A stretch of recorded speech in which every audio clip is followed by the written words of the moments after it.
বেশ কিছু বছর ধরে স্বামীর সঙ্গে এক ছাদের নিচে থাকছিলেন না সদ্য ভোটে জয়ী সাংসদ ও অভিনেত্রী রচনা বন্দ্যোপাধ্যায়। তবে লোকসভা নির্বাচনে হুগলি থেকে তার নাম প্রার্থী হিসেবে ঘোষণা করার পর থেকেই গোটা সমীকরণটাই বদলে গিয়েছে। ভোটের প্রচার হোক অথবা হলফনামা জমা, সব জায়গাতেই রচনাকে সামলাতে দেখা গিয়েছে তার স্বামী প্রবাল কুমার বসুকে। শ্রী জয়ের পর রীতিমতো উচ্ছ্বসিত ছিলেন প্রবাল কুমার।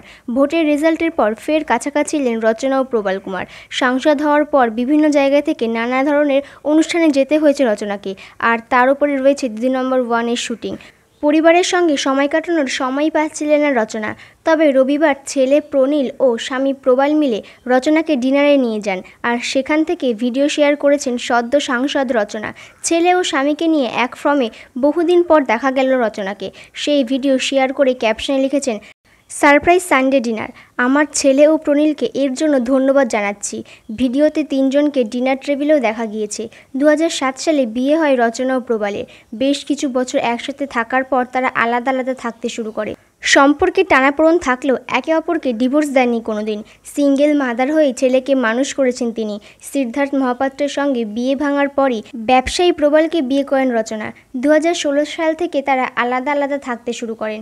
এক সাক্ষাৎকারে রচনা বন্দ্যোপাধ্যায় বলেছেন, স্ত্রী হিসেবে নিজেকে শূন্য দিতে চান তিনি, কারণ কোনো কম্প্রোমাইজে কখনোই তিনি যেতে পারেননি। সেই জন্য তার বৈবাহিক সম্পর্ক খুব একটা ভালো হয়নি। তবে মা হিসেবে 100তে নিজেকে 100 দিতে চান, কারণ ছেলে প্রনীল বসুকে নিজের মতো করে মানুষ করেছেন রচনা।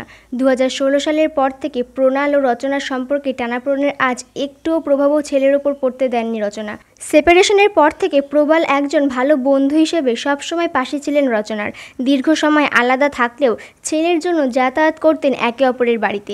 এর মধ্যে 2022 সালে একটি পুজোর প্যান্ডেলে রচনা, প্রবাল ও প্রনীলকে একসঙ্গে দেখা গিয়েছিল।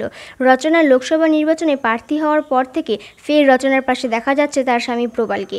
রচনা যখন ভোটের প্রচারের কাজে ব্যস্ত ছিলেন, তখন তার স্বামী প্রবালই ছেলে প্রনীল ও তার স্ত্রীর বুটিকের কাজ সামলেছেন। প্রবাল এক সাক্ষাৎকারে জানিয়েছেন যে তাদের মধ্যে এখনও পারস্পরিক সম্মান বজায় রয়েছে, আর সেই কারণে আজও সব ঠিক আছে।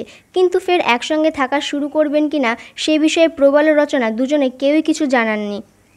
এই রকম ভিডিও পেতে আমাদের চ্যানেলকে সাবস্ক্রাইব করে নিন, আর ভিডিওটি ভালো লাগলে একটি লাইক করবেন।